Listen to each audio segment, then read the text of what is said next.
સમાચારમાં આગળ વાત કરીશું ભરૂચથી ભરૂચના નેત્રંગ તાલુકાના કોંગી આગેવાન અને પૂર્વ લોકસભા ઉમેદવાર શેરખાન પઠાણના નિવાસસ્થાને સંગઠનને વધુ મજબૂત બનાવવા માટે મહત્વપૂર્ણ સંગઠનલક્ષી બેઠક યોજાઈ હતી।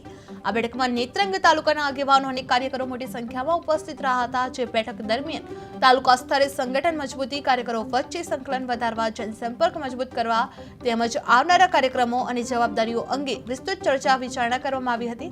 તમામ આગેવાનો અને કાર્યકરો સંગઠનના હિતમાં એકતા, સમર્પણ અને સક્રિયતાથી કામ કરવાની પ્રતિબદ્ધતા વ્યક્ત કરવામાં આવી હતી। જે આ બેઠકમાં ભરૂચ જિલ્લા યુવક કોંગ્રેસ પ્રમુખ સુરેન્દ્ર વસાવા સહિતના અગ્રણીઓ ખાસ હાજર રહ્યા હતા। જે નેત્રંગમાં કોંગ્રેસની સંગઠનલક્ષી બેઠક યોજાઈ હતી, જેમાં શેરખાન પઠાણની ઉપસ્થિતિમાં ચર્ચા કરવામાં આવી હતી। જે સંગઠન મજબૂતી માટે મહત્વપૂર્ણ મીટિંગ યોજાઈ હતી। કાર્યક્રમમાં એકતા અને સમર્પણનો સંકલ્પ જોવા મળી રહ્યો હતો। જે આવનારા કાર્યક્રમો અંગે ચર્ચા વિચારણા કરવામાં આવી હતી।